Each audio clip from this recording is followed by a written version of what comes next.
Celebrate this festive season with Adiyar Anand Bhavan Sweets and Snacks. We accept bulk orders. No compromise. Unga side liya, enga side liya. GT Holidays, South India's #1 travel brand. Appavum, ippavum, eppavum. Chennai Silk. Adhiredi collection, Saravedi celebration.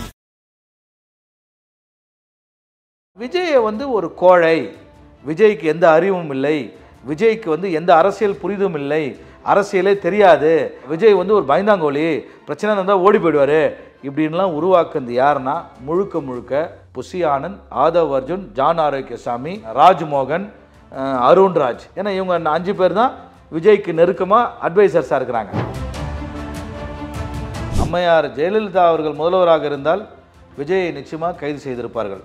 7 நாளாக தனிப்படை police தேடிட்டு இருக்காங்க. அந்த பூனை ஆனந்தன், புசி ஆனந்தனையும், அந்த ஆதவ் அர்ஜுன், அவன் அந்த ஆள் பாட்டுன்னு ஃப்ளைட்டில் போயிட்டு வந்துக்கிட்டு அதை வேற நியூஸ் போடுறாங்க.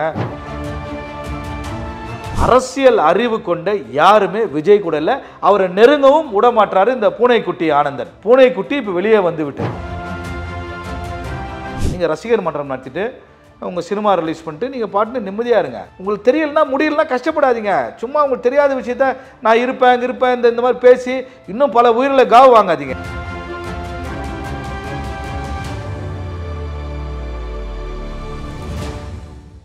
ஐபிசி தமிழ் நேயர்களுக்கு வணக்கம். இன்றைய சிறப்பு நேர்காணலில் நம்மோடு இணைந்திருக்கிறார் வாய்ஸ் ஆஃப் தமிழ்நாடு நிறுவன தலைவர் வழக்கறிஞர் ராஜசேகரன் அவர்கள். வணக்கம். வணக்கம் சார். தமிழக வெற்றி கழகம் சென்னையிலையும் மதுரையிலையும் பல்வேறு வழக்குகள் தொடர்ந்துருந்தாங்க. ஜாமீன் கொடுக்க மறுத்துட்டாங்க, தள்ளுபடி பண்ணிட்டாங்க. புசி ஆனந்தும் நிர்மல்குமாரும் ஜாமீன் வேணும் அப்படின்னு சொல்லி கேட்டிருந்தாங்க. இது நாள் வரைக்கும் அவங்க எங்கே இருக்காங்க அப்படிங்கிற ஒரு விஷயமும் இருந்துகிட்டு இருக்கக்கூடிய இந்த சூழலில் இன்றைக்கி எப்படியாவது ஜாமீன் கிடச்சிரும், எப்படியாவது வெளியே நம்ம தலைவரை மீட் பண்ணி எப்படியாவது கரூரில் கூப்பிட்டு போயிடலாம் அப்படிங்கிற திட்டம்லாம் அவங்க வச்சுருந்துருப்பாங்க. பட் இன்றைக்கி மனு தள்ளுபடி பண்ணப்பட்டிருக்கு. இது எப்படி பார்க்குறீங்க? கடுமையான விமர்சனங்கள் வந்திருக்கு. ஆரம்ப நிலையில் தான் இந்த கேஸே இருக்குது, அதுக்குள்ளே ஏன் நீங்கள் முன்ஜாமீன் கேட்குறீங்க அப்படின்னு சொல்லி நீதிபதி அவர்கள் கேட்டிருக்கிறாங்க. எப்படி பார்க்குறீங்க? முதலாவது உலக தமிழர்கள் அனைவருக்கும் என்னுடைய வணக்கங்களை தெரிவித்துக் கொள்கிறேன். அப்புறமா உலகம் ஃபுல்லாக இருக்கிற விஜய் ரசிகர்கள், விஜயை மிகவும் விரும்பி அவரை பின்தொடரும் சமூக வலைதளங்கள் அனைவருக்கும் எனது நன்றியை தெரிவித்துக் கொள்கிறேன். என்ன விஷயம்னா, கடந்த சனிக்கிழமை நடந்த அந்த கரூர் பொதுக்கூட்டத்தில் விஜய் அவர்கள் பேசிக்கொண்டே இருக்கும்போது பலர் மயங்கி விழுந்தார்கள், சிலர் இறந்தார்கள். அங்கிருந்து அவர் 41 உயிர்கள், அவர் திருச்சி விமான நிலையம் வரும்போது 30 உயிர்கள் போய்விட்டது என்று பத்திரிகையாளர் கேட்கிறார்கள். ஸோ அது வரைக்கும் ஒரு எபிசோட். ஒரு அரசியல் கட்சி தலைவனாக சினிமா துறையிலிருந்து ஒரு உச்சபட்ச நடிகர், அவர் பார்க்காத பணமில்லை, பார்க்காத புகழில்லை, பார்க்காத உச்சமில்லை, agreed. Vijay mass hero, agreed. ஆனால் அரசியல் என்பது மக்களுக்கு சேவை செய்ய ஒரு மனிதன் வருகிறார். அதை முழு மனதோடு அனைவரும் வரவேற்கிறோம். ஒரு தலைவன் என்பவன் எப்படி இருக்க வேண்டும் என்பது நாம் எப்பொழுது புரிந்து கொள்ளணும்னா, இந்த மாதிரி ஒரு அசம்பாவிதமோ தவிர்க்க முடியாத ஒரு சம்பவம் நடக்கும்போது அவருடைய அரசியல் நகர்வு, அரசியல் ஞானம் என்ன என்று நாம் உற்று கவனிக்க வேண்டும். இங்கே நடிகர் விஜய் நடிகராகத்தான் இன்றும் இருக்கிறார். அவர் அரசியல்வாதியாக பரிமாணம் இன்னும் எடுக்கவில்லை. அவர் அந்த ப்ராசஸே இன்னும் ஸ்டார்ட் ஆகலைன்றது எஸ்டாப்ளிஷ் பண்ணிட்டார். எப்படின்னா 30 உயிர்கள் அவர் அங்கே இருக்கிற வரைக்கும் 30 உயிர்கள், பல பேர் ஒரு 50 ஆம்புலன்ஸ் பல பேர் தனியார் மருத்துவமனையிலும் மயங்கி விழுந்தவர்கள் பல பேர் இருந்தும் அந்த கூட்டம் இது அரசு தவறா, விஜய் தவறா, விஜய் கூட வந்த புசி ஆனந்த், ஆதவ் அர்ஜுன், நிர்மல்குமார், ராஜ்மோகன், அருண்ராஜ் மற்றவர்களாம் தான் தவறா என்று நம்ம மெரிட்ஸ் டிமெரிட்ஸை பற்றி போகிறதுக்கு முன்பு இந்த மாதிரி ஒரு சம்பவம் நடந்து விட்டது. அட்லீஸ்ட் விஜய் என்ன செய்திருக்க வேண்டும்? இது செய்திருந்தால் நிச்சயமாக விஜய் உண்மையான ஒரு அரசியல் தலைவனாக, ஒரு ரியல் ஹீரோவாக பார்த்திருப்பார்கள் உலக மக்களும் தமிழ்நாட்டு மக்களும். அவர் செய்த பெரிய குற்றம், பெருங்குற்றம் என்னவென்றால், உயிர் போய்கொண்டிருக்கிறது, மக்கள் செத்து கொண்டிருக்கிறார்கள். ஏன் சாகிறார்கள்? அவர் லேட்டாக வந்தார், இத்தனை மணிக்கு வந்தார், இதெல்லாம் வந்து to be debated, merits demerits again அதை நம்ம விவாதம் பண்ணலாம். பட் அந்த சம்பவம் நடந்து முடிந்து விட்டது. அந்த நேரத்தில் ஒரு சமயோஜன புத்தி அப்படின்வாங்க, ஒரு ப்ரெசன்ஸ் ஆஃப் மைண்ட் அப்படின்வாங்க. என்ன பண்ணியிருக்கணும், ஹீ ஷுட் ஹவ் இமீடியட்லி அங்கேருந்து உடனே இறங்கி தன்னுடைய ஆட்களை நீங்கள் எல்லாம் இருந்து இதெல்லாம் அட்டன் பண்ணுங்கள், நான் போய் மற்ற வேலைகளை நான் உங்களோடு நிற்கிறேன்னு சொல்லி ஒரு மைக்லேயே அனௌன்ஸ் பண்ணிட்டு போயிருக்கணும். Failure number 1.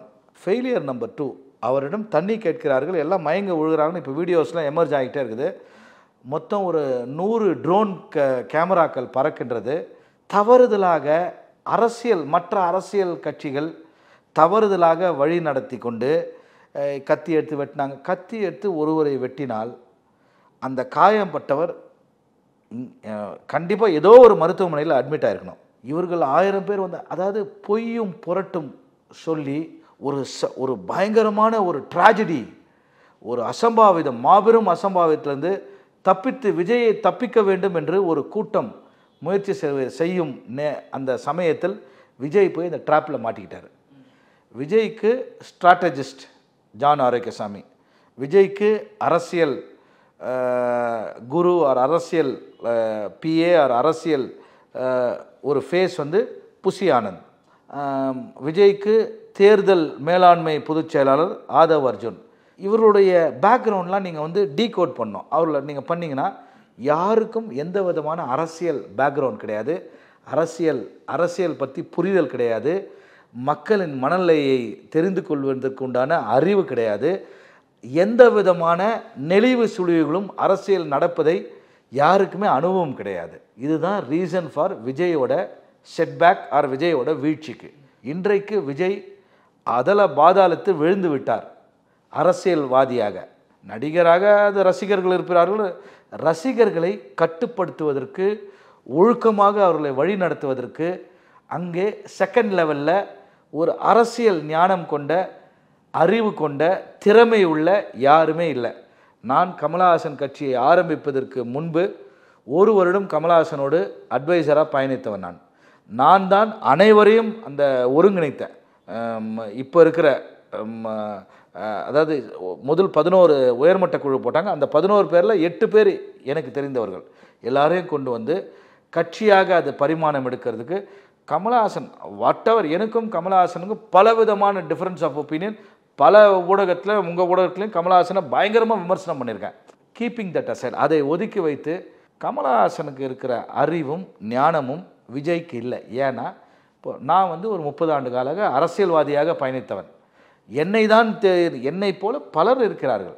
யாரையுமே விஜய்கிட்ட நெருங்க விடாமல், விஜய் கூட இன்ட்ராக்ட் பண்ண விடாமல், இந்த புசி ஆனந்த் என்ற ஒரு பூனை ஆனந்தன் எதையுமே அலோவ் பண்ணாமல் இன்றைக்கு விஜய்க்கு இப்பேற்பட்ட ஒரு அவமானம். விஜயோட பார்க்க வந்த ரசிகர்களும் பொதுமக்களும் 41 உயிர்கள் பலி வாங்கிவிட்டார். அவர் மீது கொலைப்பழி சுமத்தப்பட்டிருக்கிறது. மக்கள் மன்றத்தில் அவருடைய இமேஜ் வந்து சரிந்து விட்டது. சினிமாவில் அவர் உச்சமாக இருக்கலாம், மாஸ் ஹீரோவாக இருக்கலாம், அரசியலில் ஒரு பூஜ்ஜியமாக ஜீரோவாக இருக்கலாம். Cinema hero Vijay becomes big political ஜீரோன்னு சொல்கிற அளவுக்கு வந்துட்டார் அவர். ஸோ இதெல்லாம் பார்க்கும்போது பாலிட்டிக்ஸ்ன்றது, அரசியல் என்பது ஒரு வேறு விதமான ஒரு களம். இந்த 41 உயிர்கள் இறந்ததுக்கு இட் இஸ் சரியாக நீதிமன்றம் it's a man made disaster. Men made டிசாஸ்டர்னு சொல்ல, மேன்னா ஒருவர், மேன் என்றால் Vijay. It's a man made டிசாஸ்டர்னு சொல்கிற அளவுக்கு இந்த சம்பவத்திற்கு முழுக்க பொறுப்பேற்க வேண்டியது புசி ஆனந்த், ஆதவ் அர்ஜுன், ஜான் ஆரோக்கியசாமி, அருண்ராஜ், ராஜ்மோகன். இவர்கள் 5 பேரை உடனடியாக கைது செய்து அவர்களை சிறையில் அடைத்து விசாரணை வளையத்துக்குள் கொண்டு வந்து கஸ்டடி எடுத்து என்ன நடந்தது தெரிந்தால் மட்டுமே உண்மையாக அங்கே என்ன நடந்தது, இந்த மாதிரி ஒரு இதுக்கு என்ன நடந்துச்சுன்னு தெரியும். தமிழ்நாடு அரசு மெத்தனமாக இவர்களை கைது செய்யாதற்கு இங்கே கடுமையான கண்டனங்கள் நீதிமன்றம் இன்றைக்கு தமிழ்நாடு அரசை பார்த்து கேட்டிருக்காங்க. நீங்கள் எதுக்கு இன்னும் கைது பண்ணல, எதுக்கு அந்த விஜயோட பஸ்ஸு வரும்போது கீழே விழுந்து ரசிகர்கள் சாவர நிலைமைக்கு போகிறாங்க, ஏன் ஹிட் அண்ட் ரன் போடல, இதெல்லாம் கேட்டு அந்த அரசை கண்ணாபின்னான்னு கேள்வி கேட்டது நான் வரவேற்கிறேன். ஏன்னா அரசு விஜயை பார்த்து பயப்படுதோ பயப்படலையோ அதுக்கு நான் சொல்ல விரும்பல. விஜய்க்கு ஒரு லீனியன்சி கொடுக்குறாங்க, விஜயோடு ஒரு நெருக்கத்தை அவர்கள் பாராட்டுகிறார்கள், ஒரு அண்டர்ஸ்டாண்டிங் இருக்கிறதா சந்தேகம் நீதிமன்றத்தில் கேட்ட பிறகு எனக்கும் வந்துவிட்டது. நீதிமன்றம் கேட்கின்றது விஜய் மீது ஏன் எந்த நடவடிக்கை, ஏன் எஃப்ஐஆரில் கூட விஜய் பேர் இல்லை, நீதிமன்றம் கேட்கும் அளவிற்கு தமிழ்நாடு அரசு வெட்ட வெளிச்சமாக விஜயை காப்பாற்ற முயற்சிக்குது என்று நீதிமன்றம் நினைக்கும் போது பொதுமக்களும் நினைக்கின்றோம். ஸோ இது உதயநிதி ஸ்டாலினும் விஜயும் நண்பர்களா, இல்லைனா யார் இதில் பேக்ரவுண்ட்லேருந்து ஆப்ரேட் பண்ணுறாங்க? ஒருவேளை முதலமைச்சருடைய மருமகன் திரு சபரீசனும் ஆதவ் அர்ஜுனும் நண்பர்களாக இருந்து அங்கேருந்து இவர் வந்தவர் தான். அப்படி இருக்கும்போது இது எதுவுமே எல்லாமே சந்தேகத்தை எழுப்புற அளவுக்கு சம்பவங்கள் நடக்கும்போது நீதிமன்றம் கேட்ட பிறகு என்னை போன்ற ஒரு அரசியல் புரிதலும் மக்கள் மன்றத்தை அறிந்தவனும் அரசியல்வாதியாகவும் நான் ஒரு காங்கிரஸில் ஒரு 25 வருஷம், மக்கள் நல கூட்டணியில் ஒரு 6 மாதம், கமல்ஹாசன் கூட ஒரு 1.5 வருஷம் பயணித்தவன் என்ற காரணத்தினால் சொல்கிறேன். அரசியல் கட்சிகளை பற்றியும் அரசியல்வாதிகளை பற்றியும் மக்களை பற்றியும் மக்கள் மனநிலை பற்றியும் நன்கு அறிந்தவன். நடிகர்களுக்கு ஏன் பல நடிகர்களுக்கு நான் வழக்கை நடத்தியிருக்கிறேன், அதுலேயும் எனக்கு அவங்களுடைய மனநிலை நன்றாக தெரியும். அதான் இப்போ நீங்கள் வழக்கறிஞராகவும் விஜய் சார்பாக நீங்கள் தலைவா துப்பாக்கி படங்கள்லாம் அவருக்கு சார்பாக வாதிட்டு இருக்கீங்க நீதிமன்றத்தில். விஜய்னால தான் ஏற்படுத்தப்பட்டிருக்கு இந்த ஒரு அசம்பாவித சம்பவம் அப்படின்னு நீங்கள் சொல்கிறீங்க. இல்லை, துப்பாக்கி நீதிமன்றத்துக்கு போல விஸ்வரூபம் தான் நீதிமன்றத்துக்கு போச்சு. விஸ்வரூபம் 1 அதில் தான் நான் நீதிமன்றத்தில் ஃபேன் சார்பாக ஆர்கியூ பண்ணேன் ஜஸ்டிஸ் வெங்கட்ராமன் கோர்ட்டில். இதில் தலைவாவும் பிரச்சனை வந்துச்சு. டைம் டு லீட் அப்படின்னு போட்டு விஜய் அப்படி கையை வச்சு போனது. அதில் விஜய் கூட நான் 1 மணி நேரம் செக்ரட்டேரியட்டில் ஹோம் செக்ரட்டரி சீஃப் செக்ரட்டரியும் பார்ப்பதற்கு நானும் விஜயும் அந்த கான்ஃபரன்ஸ் ரூமில் 1 மணி நேரம் பேசியிருக்கிறோம். விஜய் மறந்துருப்பார்கள், எனக்கு நல்ல ஞாபகம் இருக்குது, மை மெமரி இஸ் ஸ்ட்ராங். அப்போ விஜய் கேட்டது, சார் இதெல்லாம் ஏன் சார் நடக்குது, ஏதாவது தப்பாக சொல்லிட்டோமா, தப்பாக பண்ணிட்டோமா? அப்போ முதல்வர் அம்மையார் மாண்புமிகு ஜெயலலிதா அவர்கள், அப்போ அவங்க இங்கே இல்லை, கொடநாட்டில் இருந்தாங்க. அப்போது நாங்கள் எங்கள் அதிகாரிகளை பார்ப்பதற்கு நாங்கள் சென்றிருந்தோம். அப்போ விஜய் ஒரு i20 கார் அவரே ஓட்டிக்கிட்டு வந்தார் செக்ரட்டேரியட்டில். அப்போ யாருமே வரல, நான் விஜய் மற்ற அதிகாரிகள்லாம் இருந்தாங்க. விஜய் கூட நான் இன்ட்ராக்ட் பண்ணியிருக்கேன். ஸோ விஜய் அவருக்கு விஜய் கேரக்டர் சொல்லிடுறேன். விஜய்கிட்ட சரியான முறையில் எடுத்து சொன்னால் உடனே அவருக்கு நல்ல புத்தி இருக்குது, அறிவு இருக்குது, அப்படிலாம் கிடையாது. பட் அவரை நீங்கள் ஆக்சஸ் பண்ண விடல, அவருக்கு சொல்வதற்கு அறிவுரை சொல்வதற்கு யாரையுமே நெருங்க விடல. அது காரணம் இந்த புசி ஆனந்தோடைய ஆட்டம் ஓவராக இருக்குதுன்னு சொல்லி ஜான் ஆரோக்கியசாமி விஜய்க்கு ஸ்ட்ராட்டஜிஸ்டாக இருக்கிற ஒரு ஆடியோ பேசுகிறாரு யாரோ கட்சி தொண்டர்கிட்ட. அதான் அந்த மாதிரி அதெல்லாம் இருக்கிறதுனால தான் விஜயோட கேரக்டர் நான் இன்ட்ராக்ட் பண்ண வரைக்கும் என்னுடைய அனுபவத்தை நான் சொல்கிறேன். இதில் எனக்கு ஒன்றும் நான் ஒரு வாய்ஸ் ஆஃப் தமிழ்நாடு ஒரு இயக்கம் வச்சுருக்கேன். ஸோ எனக்கு தமிழ்நாடு ஃபுல்லாக நம்ம மாவட்ட தலைவர்கள் இருக்காங்க. அது இருக்கும்போது இந்த விஜய்கிட்ட ஒரு விஷயத்தை நம்ம சரியான முறையில் கரெக்டாக எடுத்து சொன்னால் அவர் உடனே அண்டர்ஸ்டாண்ட், சரி சார் கரெக்டு. ஸோ இந்த பிரச்சனை தலைவா பிரச்சனை என்னன்னு கேட்டபோது அதை சொன்னேன் நான், இந்த மாதிரி விஷயங்க நீங்கள் இந்த மாதிரி டைலாக், சார் நம்ம வெறும் ஆக்டர் தான் சார், நம்ம டேரக்டர் சொல்கிறாங்க, நம்ம ஸ்கிரிப்ட் அதுக்கேற்ற மாதிரி ஸ்டோரிக்கு ஏற்ற மாதிரி நடிக்கிறோம், அது வேணால் நம்ம அது எடுத்துகிட்டு போயிடலாம், அது ஒன்றும் மேட்ரே கிடையாது. இதில் என்னை நம்பி ப்ரொடியூசர்ஸ் இருக்காங்க சார், ஃபேன்ஸ் இருக்காங்க, அதனால் நான் சண்டைலாம் போட தயாராக இல்லை, எனக்கு அது நோக்கமும் கிடையாது, நீதிமன்றம் போல. இதில் என்ன வயாமீடியா அவங்க என்ன நெகோஷியேட் பண்ணிக்கலாம், அது டேரக்டர்கிட்ட சொல்லி அதை பண்ணிக்கலாம், சென்சாராகி வந்துடுச்சு அவ்வளோதான், சென்சார் ஆன பிறகு. ஸோ விஜய்க்கு அவருடைய அப்ரோச் ரொம்ப ஹானஸ்டாக இருந்துச்சு. நானும் விஜய்கிட்ட பேசியிருக்கேன். ஆனால் விஜயை ஒரு கோழை, விஜய்க்கு எந்த அறிவும் இல்லை, விஜய்க்கு எந்த அரசியல் புரிதும் இல்லை, அரசியலே தெரியாது, அரசியல் விஜய் ஒரு பயந்தாங்கோலி, பிரச்சனை இருந்தால் ஓடி போயிடுவார், இப்படின்லாம் உருவாக்குறது யாருன்னா முழுக்க புசி ஆனந்த், ஆதவ் அர்ஜுன், ஜான் ஆரோக்கியசாமி, ராஜ்மோகன், அருண்ராஜ். ஏன்னா இவங்க 5 பேர் தான் விஜய்க்கு நெருக்கமாக அட்வைசர்ஸாக இருக்கிறாங்க. இதில் யாரோ இவங்க 5 பேரும் ஒன்றா சொன்னாங்களா, இதில் ஒருத்தர் 2 பேர் சொன்னாங்களான்னு தெரியாது. விஜயே நீங்கள் அங்கே இருந்து இந்த பிரச்சனையை நீங்கள் ஃபேஸ் பண்ணோம். அட்லீஸ்ட் திருச்சி ஏர்போர்ட்லேயே, திருச்சியில் ஒரு மேரியட்னு ஹோட்டலுக்கு அங்கே போய் நீங்கள் தங்கி அங்கேருந்து நீங்கள் மானிட்டர் பண்ணோன்னு யாராவது, நீங்கள் கேட்ட கேள்விக்கு நான் விஜய்க்கு அட்வைசராகவோ இல்லைனா கமலஹாசன் கூட. கமலஹாசன் நான் சொன்னதெல்லாம் செஞ்சாருங்க, அதனால தான் இவர் சக்ஸஸ்ஃபுல். முதல் நீங்கள் ஒரு 6 மாதம் நீங்கள் பாருங்கள், கமலஹாசனோட கட்சி அப்படியே பெரிய பூம் ஆச்சு. நானும் ஒரு காரணம், அதை நான் தான் காரணம் சொன்னால் என்னுடைய ஆணவத்தை காமிக்காது, அப்படி கிடையாது. நானும் கமலஹாசன் எல்லாத்தையும் லிசன் பண்ணி அதெல்லாம் எக்ஸிக்யூட் பண்ணோம். பல வழக்கறிஞர்கள் பல பேரை நாங்கள் இணைச்சோம். அதுக்கப்புறம் இட் ஃபேடட் அவே, அது அப்படியே டிஃபங்க் ஆயிடுச்சு. ஸோ அதை விட்டுருங்க. ஆனால் விஜய் கிட்ட இந்த மாதிரி எடுத்து சொல்லி அவர் கூட இன்ட்ராக்ட், சி பொலிட்டிக்கல் அக்குமன், பொலிட்டிக்கல் இன்டெலெக்ட் கணிக்க தெரியல, political knowledge, political expertise, political experience, political understanding இருக்கிற நபர்களை நீங்கள் உடன் வைத்து கொண்டால் சரியான நேரத்தில் உங்களுக்கு வந்து அட்வைஸ் கொடுத்துருப்பாங்க. அட்வைஸ் மட்டும் இல்லை, எடுத்து சொல்லலாம், விஜயும் கேட்பாரு. See, that is how politics is all about. ஏன் வந்து மக்களை சந்திக்கலை அப்படின்னு சொல்லி வந்து நம்மெல்லாம் பேசிகிட்டு இருக்கோம். அது மட்டும் இல்லாமல் இன்றைக்கி ஜாமீன் மனு வந்து தள்ளுபடி பண்ணப்பட்டிருக்கு. இனிமேல் என்ன பண்ணணும்னு நீங்கள் நினைக்கிறீங்க? இப்போது இவங்க 2 பேருக்கு ஜாமீன் மனு ரத்து, ஆதவ அர்ஜுனா டெல்லி போயிருக்காரு, இப்போ விஜய் வந்து கரூர் போகணும் அப்படிங்கிற இடத்துல வந்து இருக்கார். அப்படின்னு இருக்கும்போது இப்போ தாவேகவினர் என்ன பண்ணணும், என்ன ஒரு சுச்சுவேஷன் இப்போ நிலவரம் தான் நீங்கள் கணிக்கிறீங்க? இந்த சம்பவத்திற்கு முழு காரணம் யாருன்னா தமிழ்நாட்டு ஊடகம், தமிழ்நாட்டு satellite TV, social media. Vijay வராரு, விஜய் அப்படியே ஹைப் பண்ணி ஒன்றும் இல்லாத விஷயத்த பெருசாக்கி சமூக வலைதளத்தில் போட்டு சினிமா ப்ரொமோஷன் மாதிரி பண்ணி எடுத்துன்னு போய் 41 பேர் காலி பண்ணிட்டாங்க.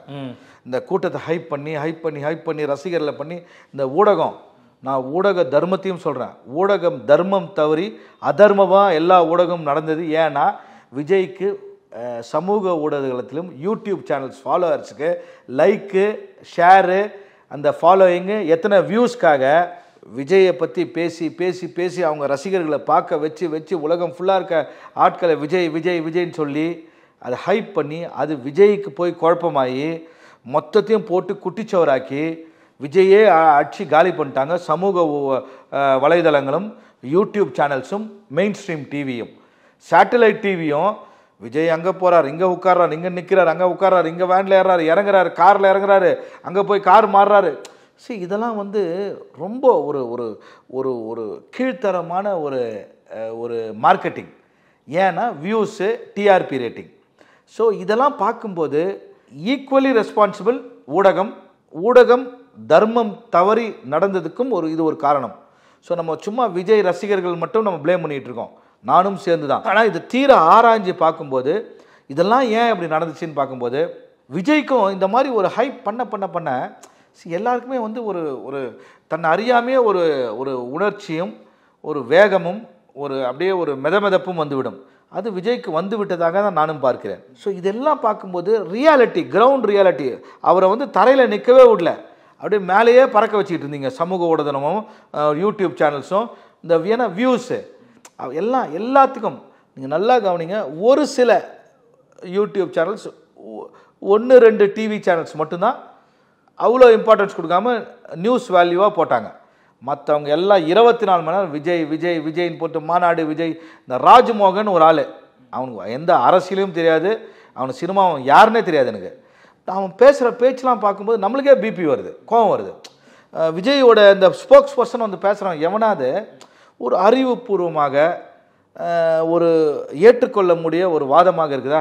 அப்படி தான் பண்ணுவான். அப்படி தான் இந்த பிள்ளைங்க கேட்டகரியில் இருக்க பசங்களாம் வந்து வெட்டிடுவேன், குத்திடுவேன், தலைவன் நீ செஞ்சிருவியா, நீ யார் தெரியுமா, மாசு ஸ்டேஷனை அடிச்சிருவேன். சரி, இதெல்லாம் வந்து என்கரேஜ் பண்ண இப்படி தான் பேசணும் பொழுது. சினிமாவில் விஜய் அந்த என்ன கப்பு ரொம்ப முக்கியம் பிகிலு இந்த மாதிரிலாம் பேசலாம். இந்த டைலாக் தான் ரியாலிட்டியில். பாலிட்டிக்ஸில் விஜய் பேசுகிற சினிமா டைலாக்லாம் ரோட்டில் பேசி, மக்கள் மன்றத்தில் பேசி, அது தேவையில்லாமல் ஒரு பெரிய பிரச்சனையை உருவாக்கு. சரி, இப்போ சம்பவம் நடந்து கிட்டத்தட்ட 7 நாள் ஆச்சு. இது வரைக்கும் வந்து பார்த்தீங்கன்னா தாவேகவினர் யாருமே அங்கே போய் பார்க்கல, 2ஆம் கட்ட தலைவர்கள் யாருமே போய் பார்க்கல அப்படிங்கிற ஒரு சூழல் இருக்குது. இப்போது இன்றைக்கி வேற ஜாமீன் வேற ரத்து பண்ணிட்டாங்க.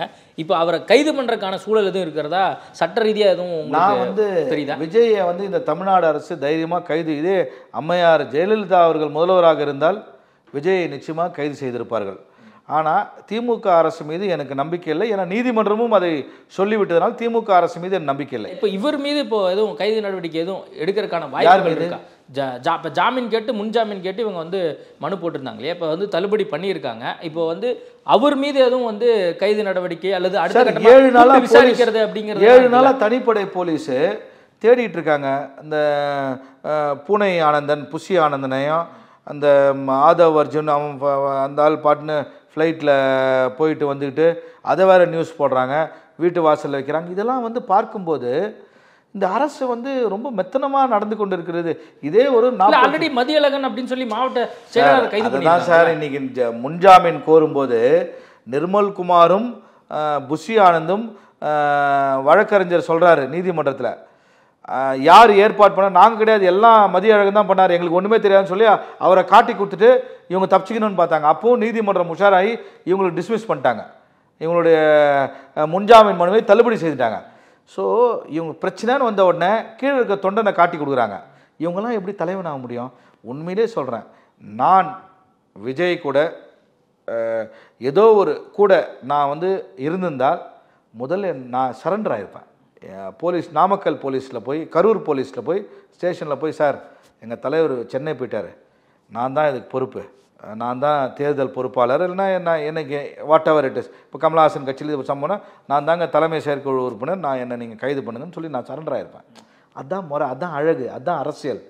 நீ வந்து ஒரு பிரச்சனை வந்த போது எல்லா நாலா பக்கமும் தலைதறிக்க ஓட்டி 7 நாளாக எங்கே இருக்கீங்க தெரியாமல் அண்டர் கிரவுண்டில் வீரப்பன் காட்டுக்குள்ளே போய் நீங்கள் ஒழிஞ்சு சத்தியமங்கலத்தில் ஓஞ்சிக்கிட்டிங்கன்னா எங்கே வந்து ஸ்பெஷல் டாஸ்க் ஃபோர்ஸாக உங்களை பிடிக்க முடியும் போல. இல்லை விஜய் வந்து சொன்னார்ல, நேரடியாக வந்து பழி வாங்கணும்னு நினச்சா என்ன பழி வாங்குங்க, என் தொண்டர்களை விட்டுருங்க அப்படிங்கிறாருல. பாருங்க சங்கர், விஜய் பேசியது மிகவும் மிகவும் மோசமான ஒரு வீடியோ.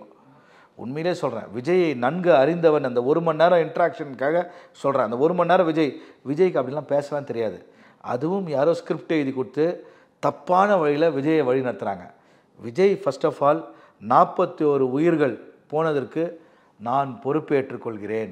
இது என்னால், நீங்கள் என்னை பார்க்க வந்தீங்க, என்னை பார்க்க வந்ததுக்காக நான் பொறுப்பு, உங்களை நிச்சயம் வந்து சந்திப்பேன், அதற்காக நான் ரொம்ப மனவேதனையில் இருக்கேன், நான் உங்கள் அந்த 41 உயிர்கள் ஆன்மா சாந்தி அடைய இறைவனை பிரார்த்திக்கிறேன், என்னை மன்னித்து ஏற்றுக்கொள்ளுங்கள், நான் தவறு செய்து விட்டேன் என்று ஒரு வார்த்தை சொல்லியிருந்தார். இல்லை மனசு ஃபுல்லாக வலி இருக்கு, வலி இருக்குது, புளிக்குதுன்னு பேசினீங்க. என்ன சார் நீங்கள், எவ்வளோ பெரிய சம்பவம் நடந்திருக்குது. விஜய் வந்து வீடியோ போடுறாரு சினிமா டைலாக் மாதிரி, அங்கே எல்லாரையும் பிடிச்சி வச்சுருக்கீங்க, என்ன பார் சிஎம் சார் என்ன பழி வாங்கு, இதெல்லாம் என்னங்க இது? டோட்டலி ஒரு கதை வசனம் எழுதுகிற ஒரு சினிமா டைலாக் எழுதி ஒரு இவ்வளோ பெரிய ட்ராஜடி நடந்திருக்குது. மக்கள் கொதிச்சு போயிருக்காங்க, பொதுமக்கள் தமிழ்நாடே கொந்தளிச்சிட்டு இருக்கு. இல்லை தமிழ்நாட்டு மக்கள் வந்து கொதிச்சு போயிருக்காங்க நீங்கள் சொல்கிறீங்க. அந்த கரூர் மக்கள் பாதிக்கப்பட்ட குடும்பம் யாருமே வந்து நேரடியா விஜய வந்து சார் நீங்க பாதிக்கப்பட்ட எல்லாம் உயிரை விட்டு 2 குழந்தை இறந்து போச்சு, மனைவி இறந்துட்டாங்க, தங்கச்சி இறந்துட்டா, 13 பெண்கள், 17 பெண்கள், 13 குழந்தைகள், சில்ட்ரன் குழந்தைகள், பெரியவர்கள் ஒரு 18 பேர், 41 உயிர்கள் பலியாக இருக்குது. அவங்க அந்த ஈரம் கூட காயலை, இறந்த ஈரம் கூட காயலை. அவங்க உங்களுக்கு வந்து விஜய் தப்பு, அரசு தப்புன்னு பேசிட்டு போனால் ஏங்க அவங்க குடும்பத்தில் ஒரு சாவு நடந்துருக்குதுங்க. அதுலேருந்து வரதுக்கு ஒரு குறைஞ்ச 16 நாள் ஒரு 20 நாள் அது ஆகும் இல்லை, அந்த ஷாக்லேருந்து. எவ்வளோ பெரிய ஷாக்குங்க. ஒரு குடும்பத்தில் ஒரு உயிர் இழப்பு என்றால் அது எவ்வளோ பாதிக்கும். அவங்க வரல இவங்க வரலன்னு இப்படிலாம் அபத்தமாக பேசாதீங்க, ரொம்ப தப்பான. அவங்க சொல்லலையேன்னு நான் கேட்குறேன். இல்லைங்க, எனக்கே வலிக்குதுங்க நீங்கள் கேட்ட கேள்வி. உண்மையிலே ஏங்க உயிர் இறந்துருக்காங்க, விஜய்க்கு வரணுங்க. எனக்கு இருக்கிற ஃபீலிங் கூட விஜய்க்கு இல்லைங்க அந்த வீடியோவில். ஆனால் உண்மையிலே சொல்கிறாங்க, சீமானை நான் கடுமையாக விமர்சனம் பண்ணியிருக்கேன். அந்த சீமானின் தம்பிகள் இந்த சாட்டை துரைமுருகனும் அந்த கார்த்திக்கும் பேசுகிற விஷயங்கள் இப்போ 100க்கு 100 உண்மை, 100க்கு 100 உண்மை. அவங்க சீமான் மட்டும்தான் இந்த விஷயத்தில் கரெக்டாக பேசியிருக்காப்புல. நான் உண்மையிலே வரவேற்கிறேன் சீமானை. ஏன்னா இந்த மாதிரி ஒரு இவ்வளோ பெரிய சம்பவம், 41 உயிர்கள் இறந்துருக்குது, அதை பற்றி பேசுவதற்கு ஒரு வீடியோ போடாமல் என்ன சினிமா டைலாக் மாதிரி பேசிக்கிட்டு அது ஸ்கிரிப்ட், அது விஜய் கண்டிப்பாக பேசுனது கிடையாது. ஏன்னா விஜய் பற்றி நான் இன்ட்ராக்ட் பண்ண வரைக்கும் நான் சொல்கிறேன், விஜய்க்கு இப்படிலாம் பேசலாம் தெரியாது. இந்த மாதிரி நீங்கள் பேசணும், இப்படி உட்காந்து சோகமாக மூஞ்சி வச்சுக்கோங்க, இப்படி அப்படியே அஸ்கி வாய்ஸில் பேசுங்க, அப்படி பேசுங்க, கண்ணை உருட்டுங்க, இப்படிலாம் சொல்லி கொடுத்துருப்பாங்க போல இருக்குது. இப்படிலாம் பேச நேச்சுரலாக இப்போ நம்ம பேசுகிற மாதிரி பேசியிருந்தாலே போதும். நான் ரொம்ப மனவேதனையில் இருக்கேன். நிச்சயமாக உங்களை வந்து சந்திப்பேன்.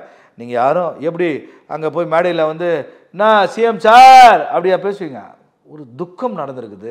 இவ்வளோ பேர் 41 ஒருத்தர் 2 பேர் இல்லைங்க, 41 பேர் இறந்துருக்காங்க. அந்த குடும்பம் எவ்வளோ பேர் எவ்வளோ துடிச்சிருப்பாங்க. நீ எப்படியா உட்காந்து வீடியோ போட்டுக்கிட்டு இருப்பீங்க? ரொம்ப இதுக்கு எல்லாத்துக்கும் காரணம் அரசியல் அறிவு கொண்ட யாருமே விஜய் கூட இல்லை. அவரை நெருங்கவும் விடமாட்டாரு இந்த பூனைக்குட்டி ஆனந்தன். பூனைக்குட்டி இப்போ வெளியே வந்து விட்டது, அவ்வளோதான். புசி ஆனந்தன் என்ற நபர் யாரையுமே வெளியே விடமாட்டா, அவங்களே பேசிக்கிறாங்க. இன்ஃபேக்ட் காவல்துறை புசி ஆனந்த கைது பண்ணா விஜய் ரசிகர்லாம் பட்டாசு வச்சு கொண்டாடுவாங்க பொழுது, அந்த அளவுக்கு பேசிக்கிறாங்க எல்லாம். இப்போ லீகலாக நீங்கள் சொல்லுங்கள், இப்போ 4 பேர் மீது முக்கியமாக வந்து எஃப்ஐஆர் போட்டிருந்தாங்க. 1 மதியழகன், 2வது புசி ஆனந்த், நிர்மல்குமார், அப்புறம் ஆதவர்ஜுனாவை கூட கடைசியாக வந்து சேர்க்கப்பட்டதா இருக்குது. அப்புறம் தாவேகா உறுப்பினர்கள் அப்படின்னு சொல்லி அந்த எஃப்ஐஆர்ல போடப்பட்டிருக்கு. எப்படி லீகலாக இது எப்படி போகும்னு நினைக்கிறீங்க? ஃபஸ்ட்டு அரெஸ்ட் பண்ணுங்க. காவல்துறை வந்து தமிழ்நாடு அரசு காவல்துறை நீதிமன்ற கண்டனங்களுக்கு உள்ளாயிருக்காங்க. அவங்க உடனடியாக அரெஸ்ட் பண்ணோம். அந்த முன்ஜாமீன் மனு டிஸ்மிஸ் தள்ளுபடியாக இருக்குது. அதை அரெஸ்ட் பண்ணிவிட்டு அவங்கள வந்து கஸ்டடி எடுத்து விசாரிக்கணும். இப்போ சென்னை உயர்நீதிமன்றத்தில் மாண்புமிகு நீதி அரசர் செந்தில்குமார் அவர்கள் ஒரு எஸ்ஐடி ஆஸ்ரா கர்க் என்ற ஒரு ஐஜி சிறப்பு ஸ்பெஷல் இன்வெஸ்டிகேஷன் டீமை ஃபார்ம் பண்ணியிருக்காரு. இந்த ஆஸ்ரா கர்க் வந்து ஒரு நேர்மையான நியாயமான சரியான ஒரு அதிகாரி. அவர் சிபிஐயில் ஒரு 7 வருஷம் பணியாற்றிட்டு இங்கே வந்து இப்போ இங்கே ஐஜியாக வந்திருக்காரு. அவர்லாம் வந்து ஒரு சிறப்பான ஐபிஎஸ் அதிகாரி. அவர் தலைமையில் ஒரு எஸ்ஐடி அமையும் போது அவர் வந்து நிச்சயமாக மக்களுக்கு அங்கே என்ன நடந்தது என்று நிச்சயமாக அவர் வந்து வெளிக்கொண்டு வரான்னு நம்புகிறேன் நான். ஏன்னா அந்த ஆஸ்ராகருக்கு ஒரு ட்ராக் ரெக்கார்டு இருக்குது எல்லாத்தையும். இப்போ கூட ஆல்ரெடி அருணா ஜெகதீசன் குழு வந்து தமிழ்நாடு அரசாங்கம் சார்பாக அமைக்கப்பட்டிருக்கு. இப்போ ஆஸ்ரா கார்கே அவர் வந்து வந்திருக்காரு. அது வந்து ஒரு ஜுடிஷியல் கமிஷன், என்கொயரி கமிஷன். அதோடைய ரோல் என்ன? இப்போ நீதிமன்றம் இவர் அமைச்சிருக்கு இல்லையா, அதோடைய ரோல் என்னவா இருக்கும்? அது வந்து ஒரு சிட்டிங் ஜட்ஜ் போட்ட ஆர்டர் இது. ஸோ இது வந்து போலீஸ் இன்வெஸ்டிகேஷன், அது வந்து ஜுடிஷியல் என்கொயரி கமிஷன். அது என்கொயரி, அது எல்லாரையும் அழைத்து அவங்களுக்கு ஒரு ஆஃபீஸ் கொடுப்பாங்க, அங்கே அழைத்து எல்லாத்தையும் விசாரிப்பாங்க. ஆனால் விஜய் வந்து யாரையுமே தன்கிட்ட நெருங்க முடியாமல், யாரையுமே அனுமதிக்காமல் ஒரு பெரிய கண்ணாடி மாளிகைக்குள் உட்கார்ந்து கொண்டு அரசியல் செய்ய வேண்டும் என்று நினைப்பது எடுபடாது. டெஃபினட்டாக என்னுடைய அட்வைஸு, உங்களை யாருமே பார்க்க அனுமதிக்க முடியலன்னா, அனுமதிக்க நீங்கள் விரும்பலைன்னா, ஏன்னா இந்த நடிகர்கள் பற்றி எனக்கு தெரியும், உங்களை யாரையுமே நீங்கள் பார்க்க விரும்பலை, யாரையுமே நீங்கள் பார்க்கக்கூடாது, என்கிட்ட யாரும் வரக்கூடாது, எல்லாம் அப்படியே அந்த புசி ஆனந்து, அந்த ராஜ்மோகன், அருண் ராஜ் இவங்ககிட்டயே பேசிட்டு போங்க, நான் வந்து உங்களை பார்க்க மாட்டேன்னு நினச்சிங்கன்னா நீங்கள் கட்சி நடத்தாதீங்க. நீங்கள் ரசிகர் மன்றம் நடத்திட்டு உங்கள் சினிமா ரிலீஸ் பண்ணிட்டு நீங்கள் பாட்டுன்னு நிம்மதியாக இருங்க. ஃபர்ஸ்ட் ஆஃப் ஆல் நீங்கள் வந்து உங்கள் குடும்பத்தினரை நீங்கள் வந்து உங்கள் கூட வச்சுக்கோங்க. அது கூட உங்களுக்கு நெகட்டிவ் தான். ஏன் சொல்கிறேன்னா, இது பர்சனலாக இருக்கும். ஏன்னா அட்லீஸ்ட் விஜய் கிட்ட பேச முடியாது, விஜய் மனைவி கிட்ட சொல்லலாம், விஜய் மகன் கிட்ட சொல்லலாம், விஜய் மகள் கிட்ட சொல்லலாம், விஜய் அப்பா கிட்ட சொல்லலாம், விஜய் அம்மா கிட்ட சொல்லலாம். இவங்க அப்பா அம்மா கூட விஜய் கிட்ட பேச முடியாத நிலைமை இருக்குதா நான் கேள்விப்படுறேன். எனக்கு தெரிலண்ணா, மனைவி பிள்ளைகள் விஜயோட இல்லைன்னு சொல்கிறாங்க. எனக்கு தெரில, அது உண்மையா? இல்லை அந்த மாதிரி நான் சொல்றது எதுக்காக சொல்றேன்னா, நீங்க ஃபர்ஸ்ட் என்னோட கேள்வியை வந்து நான் என்ன சொல்ல வரேன் அதை விட்டுருங்க, அப்படிலாம் பேசாதீங்க சங்கர். அதாவது இருந்தாங்கன்னா அட்லீஸ்ட் வீட்டில் வேலை செய்கிறவங்க, அம்மா இந்த மாதிரி பேசிக்கிறாங்க, அம்மா ஐயா பற்றி இப்படி பேசிக்கிறாங்க அப்படின்னு சொல்லும்போது அவங்க மனைவி வந்து விஜய் கிட்ட சொல்லுவாங்க, இப்படி பேசிக்கிறாங்களாம் கொஞ்சம் பாருங்க.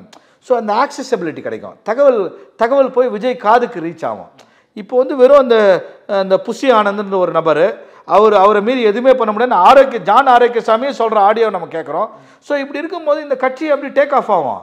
இது வந்து இந்த குஜராத்தில் நடந்த பிளேன் கிராஷ் மாதிரி டேக் ஆஃப் ஆகணும், அப்படியே டம்முன்னு வந்து கிராஷ் ஆகி முடிஞ்ச மாதிரி நடந்து போச்சு. இப்போ ஆதவர்ஜுனா வந்து டெல்லியில் முக்கிய அட்வொகேட் எல்லாம் வந்து ஆலோசிக்க போயிருக்காரு, கபில் சிபில் இன்னும் மூத்த வழக்கறிஞர்கிட்டலாம் வந்து ஆலோசிக்க போயிருக்காரு அப்படின்லாம் வந்து செய்திகள் நம்ம பார்க்குறோம். சார் அவங்கக்கிட்ட பணம் இருக்குது, அவங்க யாரை வேணால் போய் சந்திக்கலாம், ஆலோசிக்கலாம், அது அவங்களுடைய உரிமை. ஒரு வழக்கறிஞராக நான் அப்படி தான் அதை நினைக்கிறேன், அதில் எந்த தப்பும் கிடையாது.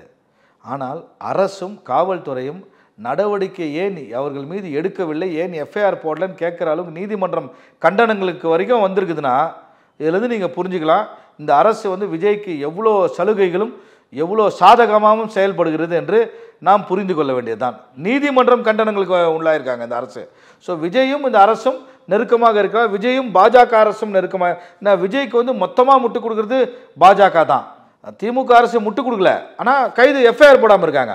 ஸோ இதெல்லாம் பார்க்கும்போது பாஜகலேருந்து ஒரு 10 MP வராங்க, வந்து இதோ இப்படி இருக்குது, சம்திங் ஃபிஷின் அந்த அம்மா ஏமாமாலினி வந்து அது இப்படி இருக்குது, அது இருக்குது, இங்கே இருக்குது, இவங்களே வந்து ஜட்ஜ்மெண்ட் பாஸ் பண்ணிட்டு இவங்களே சுப்ரீம் கோர்ட்டு ஜட்ஜ் மாதிரி பேசிட்டு போயிட்டாங்க. ஸோ இதெல்லாம் பார்க்கும்போது ஏதோ அதாவது ஒரு something is happening behind the scene. இதுக்கெல்லாம் வந்து தமிழ்நாட்டு மக்கள் வந்து முட்டாள்கள் இல்லை, பயங்கர புத்திசாலிகள், அறிவாளிகள். இன்னொரு முக்கியமான விஷயம், இப்போ விஜயும் தாவேகாவும் என்ன சவால்கள் இனிமேல் காத்திருக்குன்னு நீங்க நினைக்கிறீங்க சட்ட ரீதியா? ஃபர்ஸ்ட் ஆஃப் ஆல் உங்களுக்கு அட்வைஸ் சார், கமலஹாசன் வந்து சட்ட ரீதியா நம்ம பேசுவோம், நம்ம அரசியல் பத்தி நிறைய பேசியிருக்கோம். சட்ட ரீதியா என்ன சவால் இருக்கு இனிமேல்? ஏன்னா இப்போ நீங்க அந்த கேசஸ்லாம் பார்த்துருப்பீங்க, எஃப்ஐஆர். இப்போ வந்து 3 வழக்கு. ஒரு மாவட்ட செயலாளர் ஒருத்தர் பெயிலுக்கு போறாரு, அதில் தான் சென்னை உயர்நீதிமன்றத்தில் கடுமையான கண்டனங்களுக்கு உள்ளாகிறாரு விஜய் கட்சி, விஜய் தரப்பினர்.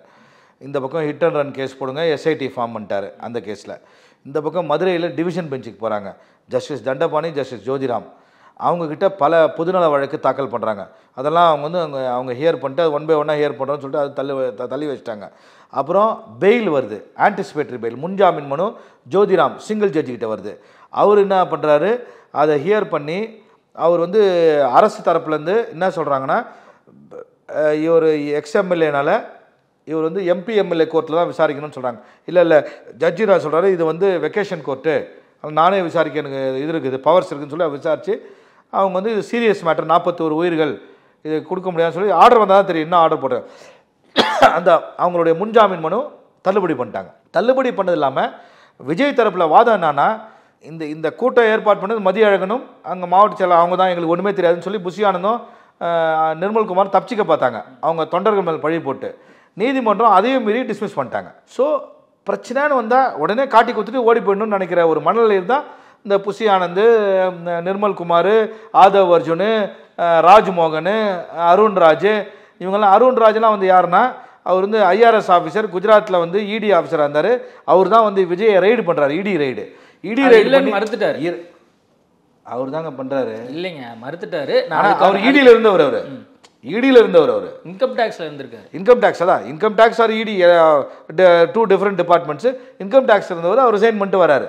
ஸோ ரிசைன் பண்ணிட்டு வந்து அவர் பெரிய அரசியல் தலைவர் மாதிரி. யாருக்குமே அரசியல் என்பது ஒரு டிஃப்ரெண்ட் பால் கேம், அது ஒரு தனி இடம், அது பெரிய கடல், ஓஷன். அது அரசியல் அந்தந்த நேரத்தில் நீங்கள் வந்து சமயோஜன பிரசன்ஸ் ஆஃப் மைண்டோட ஆக்ட் பண்ணோம். அங்கே உட்காந்து நீங்கள் புக்கில் உட்காந்து எழுதிட்டு இருக்க முடியாது. 41 உயிர் போனால் என்ன செய்ய வேண்டும் என்று கேள்வி கேட்க முடியாது, கூகுள்லையோ சாட் ஜிபிட்டிலையோ கேட்க முடியாது. அந்த நேரத்தில் டக்குன்னு முடிவு எடுக்கணும், டிஸ்டன்ஸ் இன்ஸ்டண்ட்டாக இருக்கணும், பிரசன்ஸ் ஆஃப் மைண்ட் வேணும். அதுக்கு அரசியல் எக்ஸ்பீரியன்ஸ் மட்டும்தான் முடியும். சார் கமலஹாசன் எவ்வளோ பெரிய புத்திசாலியாக இருந்தால் அரசியல் அறிவு கொண்ட ஆளை தான் கூட வச்சுக்கிட்டார் அந்த டைமில். அவர் வந்து அந்த டேக் ஆஃப் அவர் நல்லா ஒரு வரும்போது எலெக்ஷன் அவர் டக்குன்னு அவர் போய் அவருக்கு என்ன வேணுமோ எல்லாத்தையும் பண்ணி முடிச்சுக்கிறார். அதான் ஒரு தனிப்பட்ட இது. ஆனால் இப்படி தான் எல்லாருமே இருப்பாங்க. புரட்சி தலைவர் எம்ஜிஆரும் அப்படி தான், வெளியில் வரும்போது எல்லாரையும் கூப்பிட்டு வந்து அரசியல் தெரிஞ்ச எல்லாரும் கூட இருந்தாங்க. அந்த மாதிரி எல்லாருமே, விஜயகாந்த், புரட்சி கலைஞர் விஜயகாந்த் அவரும் அப்படி தான்.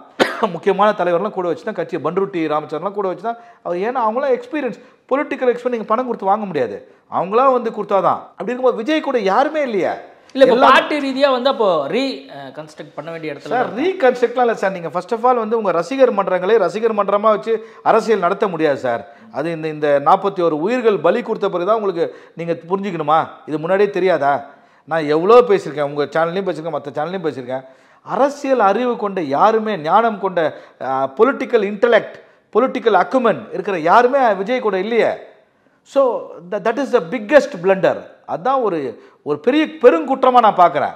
உங்களுக்கு அரசியலே தெரியாத ஆட்களை வச்சு நீங்கள் எப்படி அரசியல் பண்ண முடியும் சார்? சினிமாவில் டைரக்ஷனே தெரியாத வச்சு நீங்கள் படம் எடுத்தீங்கன்னா ஃப்ளாப் தான் ஆகும். அந்த மாதிரி அரசியலே தெரியாத ஆளை வச்சு நீங்கள் அரசியல் பண்ணிங்கன்னா 41 நீங்கள் கட்சியை பேசாமல். என்னுடைய அட்வைஸு, உங்களால் இதெல்லாம் பண்ண விருப்பம் இல்லையா, கடையை மூட்டு பேசாமல் சிரஞ்சீவி மாதிரி, நடிகர் சூப்பர் ஸ்டார் சிரஞ்சீவி மாதிரி கடையை மூட்டு பேசாமல் ஏதாவது ஒரு கட்சியில் போய் சேருங்க, இல்லைனா உங்கள் சினிமா நடிக்க போயிடுங்க.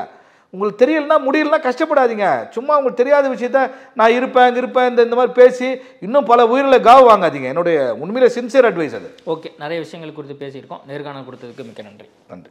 Celebrate this festive season with Adiyar Anand Bhavan Sweets and Snacks. We accept bulk orders. No compromise. உங்க சைடுலயும் எங்க சைடுலயும். GT Holidays, South India's #1 travel brand. அப்பவும் இப்பவும் எப்பவும் சென்னை அதிரடி கலெக்ஷன் சரவெடி செலிப்ரேஷன்